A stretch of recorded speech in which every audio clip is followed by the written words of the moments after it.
in my brain. Now you gotta walk, walk, walk, walk, walk. Yeah.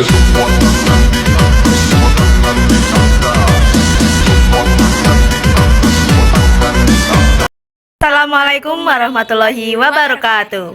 Saya Rufatiara, nomor absen 7. Saya Naswa Aulia Rahman, nomor absen 23. Di sini kami akan menjelaskan tentang konferensi meja bundar. selamat menonton. Selamat tonton. KMB atau konferensi meja bundar adalah salah satu cara penyelesaian yang dilakukan oleh Indonesia tanpa peperangan. KMB atau konferensi meja bundar dilaksanakan di Den Haag, Belanda pada tanggal 23 Agustus hingga 2 November 1949. KMB ini merupakan pertemuan antara pemerintah Indonesia dan pemerintah Belanda. Penjelasan terkait konferensi meja bundar tadi, tujuan pertemuan antara Indonesia dan Belanda yaitu untuk menyelesaikan sengketa antara Indonesia dan Belanda, sekaligus untuk memperoleh pengakuan kedaulatan Indonesia yang merdeka dan berdaulat. KMB tersebut, delegasi Indonesia diketuai oleh Muhammad Hatta, sedangkan anggotanya yaitu Muharrem, Supomo, Leimena, Alisastro Mijojo, Sukiman, Suyono Hadinoto, Sumitro Djadjadikmo, Abdul Karim Prigodikdo, dan Sumardi. Yang terakhir adalah TB Simatupang. Nah, sementara dari BFO dipimpin oleh Sultan Hamid II dari Pontianak, lalu yang dari Belanda dipimpin oleh Van Maalseveen. Untuk KMB ini diawasi oleh United Nations Commission for Indonesia yang diketuai oleh Critchley yang berasal dari Australia. Nah, dari pertemuan konferensi meja bundar tadi menghasilkan beberapa dokumen penting, yaitu yang pertama adalah Piagam Kedaulatan, yang kedua adalah Statuta Persatuan, lalu yang ketiga adalah Kesepakatan Ekonomi, dan yang terakhir adalah Kesepakatan Sosial dan Militer.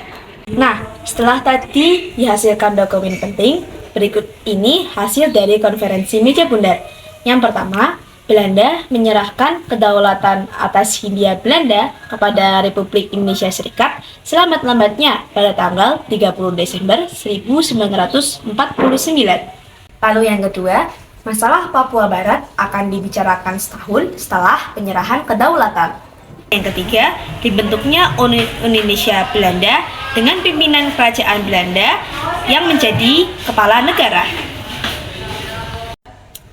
Yang keempat, yaitu RIS mengembalikan hak milik Belanda dan memberikan hak konsesi serta izin baru untuk perusahaan-perusahaan Belanda. Yang kelima, pengambil alihan hutang milik Hindia Belanda oleh Republik Indonesia Serikat. Dan yang terakhir, Ian Soekarno akhirnya terpilih menjadi Presiden Republik Indonesia Serikat pada tanggal 17 Desember 1949. Nah, kesimpulan dari pembahasan KMB ini adalah konferensi meja bundar merupakan pertemuan antara pemerintah Indonesia dengan Belanda dengan bertujuan untuk menyelesaikan sengketa antara Belanda dan Indonesia.